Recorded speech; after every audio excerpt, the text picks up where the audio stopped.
क्या इस बार exam tough हो सकता है? बच्चों, एसएससी को भी ये दिल पे जरूर लगी होगी बात कि फिजिकल की कट ऑफ उसकी 87-88% पे जा रही है, तो फाइनल हो सकता है 90% को क्रॉस करे। तो कोई भी डिपार्टमेंट ये नहीं चाहता कि हाई कट ऑफ लगे। तो हो सकता है कि इस बार पिछली बार से थोड़ा पेपर टफ देखने को मिले, ये चांसेस हैं, क्योंकि 2 बार से बहुत आसान आ रहा है। पिछली बार ज्यादा ही आसान था और 1/8 की नेगेटिव मार्किंग है, तो थोड़ी टफ की कोशिश की जा सकती है। बाकी मैं श्योर नहीं हूं, पर आपको तैयार उस हिसाब से रहना पड़ेगा। ठीक है, अपनी प्रैक्टिस कैसे मजबूत करें?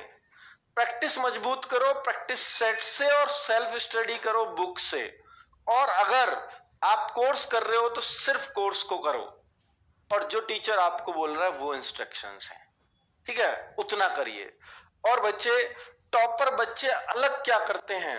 टॉपर बच्चे कुछ भी अलग नहीं करते, बस वो चीजों को अलग तरह से करते हैं।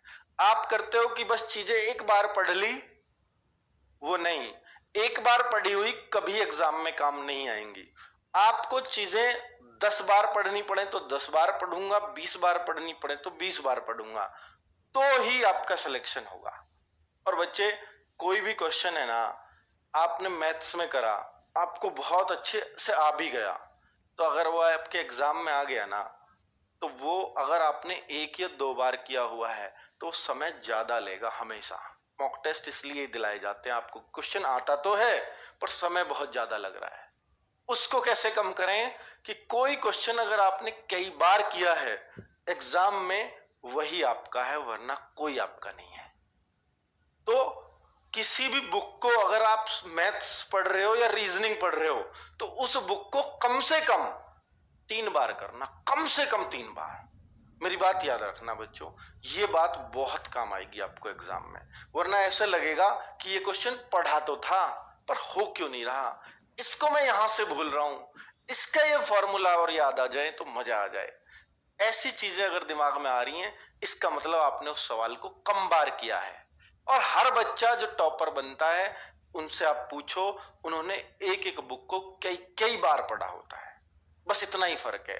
जो एवरेज बच्चा है वो ये मान लेता है कि मैंने तो इसको कंप्लीट कर लिया, मैं अब क्यों पढ़ूं इसको, नई बुक पढ़ता हूं, फायदा नहीं होगा। उसी को दोबारा पढ़ लो, बहुत फायदा होगा। ठीक है, जब भी ऐसे लगे ना कि ये बुक कंप्लीट कर ली, हर क्वेश्चन कर लिया, तो ले फिर अब दोबारा करने में कितना कम टाइम लगेगा, तो दोबारा ही कर देता हूं एक बार, ज्यादा फायदा। और हर बार देखना कि आप दोबारा कर रहे होगे ना, हर बार कुछ ना कुछ नया सिखा के जरूर जाएगी वो बुक, ये तय है। और ये बात आप कहोगे कि सर हाँ, ये क्वेश्चन में मैंने एक नई चीज सीख ली। अपने आप जो सीखी हुई चीज है वो कभी एग्जाम में नहीं भूलते हो। ठीक है, चलो बच्चों, ये बातें करनी थी आपसे। मुझे उम्मीद है कि बहुत फायदा आपको इससे होगा। और साथ में मॉक टेस्ट और प्रैक्टिस सेट, ये 2 चीजें इस वीडियो का मूल मंत्र हैं। इन दोनों चीजों को प्लीज जरूर करें और दोनों चीजें फ्री हैं। धन्यवाद, नमस्कार।